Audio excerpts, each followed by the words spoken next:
Oh, you don't want remarks? I don't need remarks, do I? I only asked you to proofread it because I thought you'd be even more impressed by how good it already is. Let's start with the typos. Hello friends, how are you? I hope you are well. What are we talking about today? Well, today we're going to talk about failing as a writer and the importance of actually doing so. You know, in the past few videos I've put out the best ways I think to help you with writing, how to speed up the process, my way of going through it, the 5 steps to go from a concept all the way to a finished film. But I think these things can sometimes come across as a magic trick that will make you a great writer. And I think it's important for us to temper our expectations when it comes to that and recognize where we are in our careers. And I don't mean that in a way of, know your place, you're not good. I mean, just writing is a very slow craft. It takes not just hours of working on it, but it also takes years of experience as a human to even fully develop concepts that you can turn into films. We all want the quick fix in life, right? We wish we could automate stuff or outsource it, but that's just not the case when it comes to writing, because writing anything has no meaning at all if it doesn't come from something that you want to say. And that's where the biggest obstacle of all comes from, I mean, there's a difference between wanting to say something and being able to articulate it, especially through a script. It is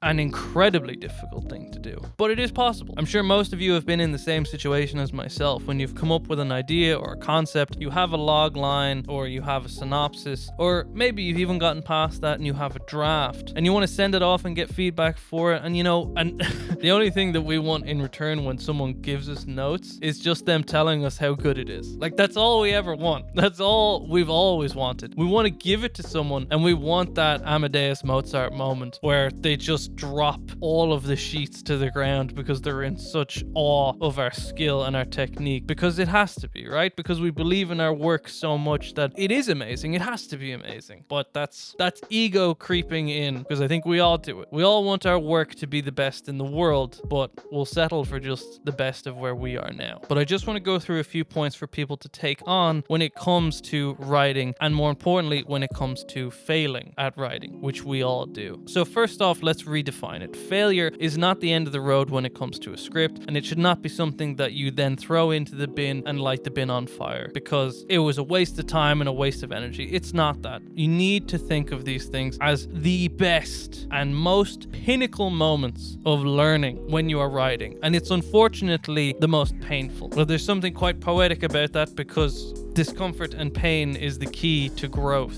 And that's what this is. It is painful to get your work back and to have it critiqued, but in that pain is growth as a screenwriter. And having an extra set of eyes to understand the weaknesses in our work, or to be able to pinpoint the specific things that aren't working, is incredibly valuable and incredibly helpful. And you should encourage it. You should tell someone when they give you something back and they seem a bit limp about it, like, it was good. And you can just tell they're doing that thing where they're looking at you and they're not saying what you really want them to say. Be open and honest with them. It's just like, look, I need you to tell me everything that you think is wrong with this in as harsh of a way as you think it needs to be, because it will help me learn. It will help me develop. And it sucks, man. It sucks all the time, but it's important. You cannot be a great writer without first being a terrible one. Another thing that I think can dishearten a lot of people is rejection and learning from that. Now, what's the difference between that and getting the critique? Well, I'm talking about rejection in terms of when we apply for funding or when we try to get into festivals, either with just a script or with a film. And there's nothing easy about it, and we all see the huge festivals and we all want that moment where we can join them. And then we see the competition and we see these huge budget, beautifully shot, made and articulated points developed into a film, and it kills us. It makes us feel worthless because we're not where that other person is, but that person isn't you.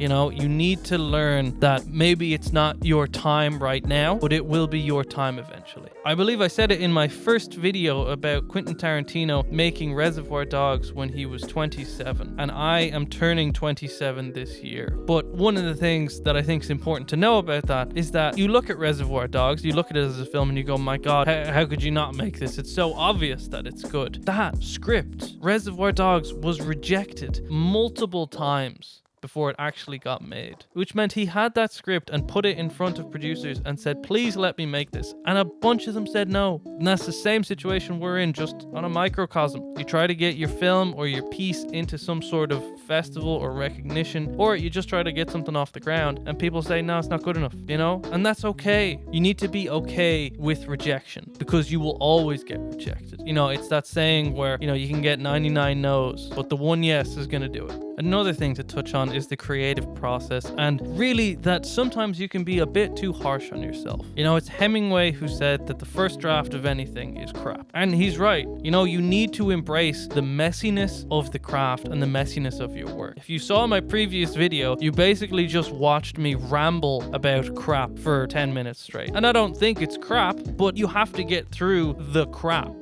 to get there.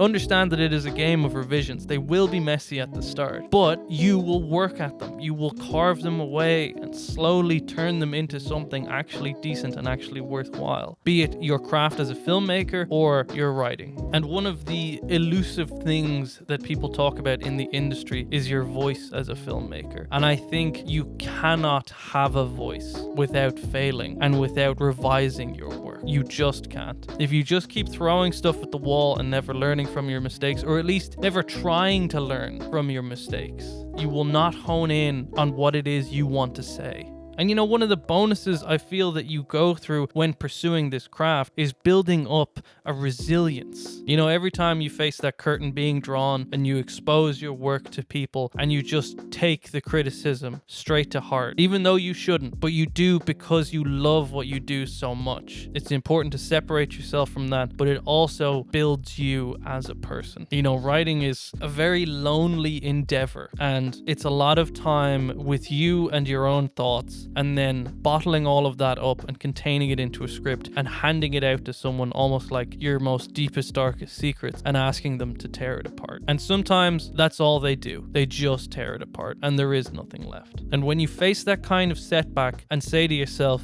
I'm gonna keep writing. It doesn't matter. Maybe that was a total failure, but I'm not gonna stop. That is what builds you. It teaches you to stay committed to your goals, regardless of what comes in front of you, regardless of what obstacles. And it will not just serve you in other areas of life, but it will massively serve you when you get on set. And you say, I went through hellfire to get here, to make this vision a reality. And I'll be damned if the filming process is gonna take me out. I really do feel that once you get past the writing stage of production, you have gotten past the hardest part of filmmaking. Another thing that failure can teach you is adaptability and innovation when it comes to your work and when it comes to forming some sort of concept for your idea. You know, I think about the writer Leigh, who most probably wouldn't know, but I think is a very important person in learning as a frugal filmmaker when he wrote Saw. And I know Saw has been done to death, but I don't think people of this day and age would realize how massive that first film was. It was never seen before. That exploded in theaters. People were blown away by it. That's why there's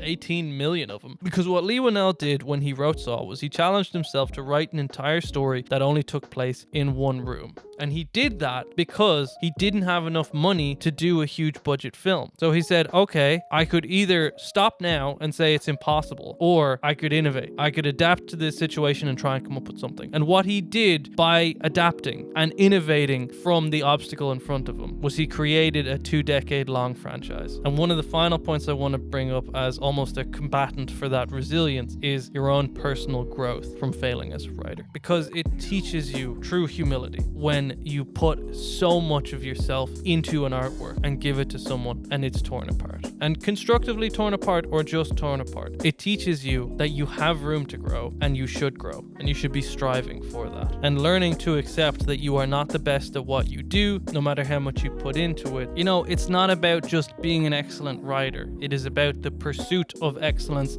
as a writer. That is the reward of this craft. It is not just getting to the point where you're amazing and that's it, hooray. It's about constantly finding ways to improve your own work. No matter what level you're at, no matter if you're a complete novice or you're already well developed into your career. Being able to accept criticism and being able to acknowledge that you have shortcomings is essential as a good writer, because there is nothing worse than an egotistical writer. So let's top this whole thing off by just saying simply that as a writer, You must fail. But do not fear it. Remember, every writer that you've ever looked up to was once a terrible writer. And it is only through the steps that we've laid out here that will help us grow.